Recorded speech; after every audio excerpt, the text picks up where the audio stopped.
Welcome to Hoko Palitzo's Poetry Moment, featuring Joy Harjo's poem, I Give You Back. I'm Chania Hudson.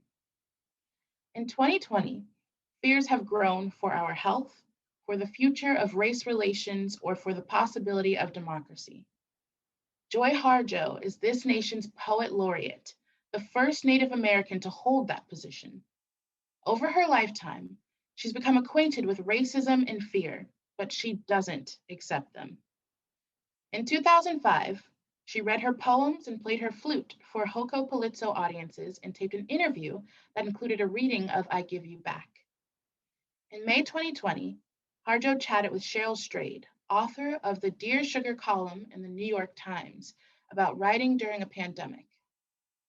The conversation turned to her poem about fear, I Give You Back, one of the earliest poems she's written, and one that came just when she desperately needed it.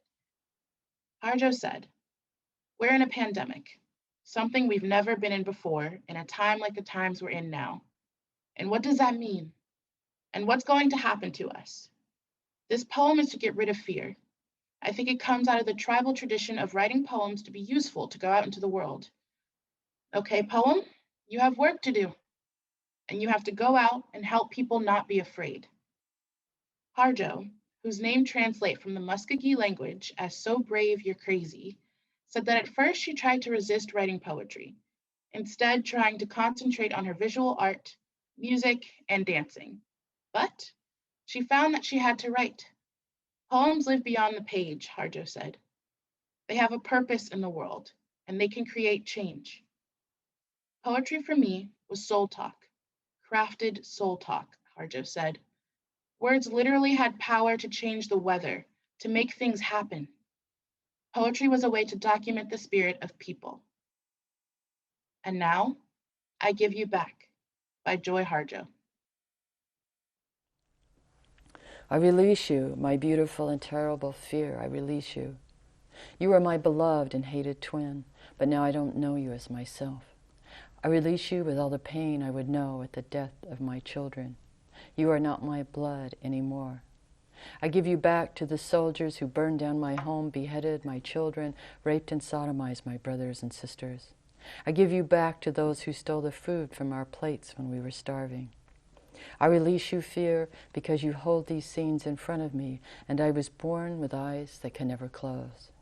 I release you, I release you, I release you, I release you. I am not afraid to be angry. I am not afraid to rejoice. I am not afraid to be black. I am not afraid to be white. I am not afraid to be hungry. I am not afraid to be full. I am not afraid to be hated. I am not afraid to be loved, to be loved, to be loved, fear. Oh, you've choked me, but I gave you the leash. You have gutted me, but I gave you the knife. You have devoured me, but I laid myself across the fire. I take myself back, fear. You are not my shadow any longer. I won't hold you in my hands. You can't live in my eyes, my ears, my voice, my belly, or my heart, my heart, my heart, my heart. But come here, fear. I am alive, and you are so afraid of dying.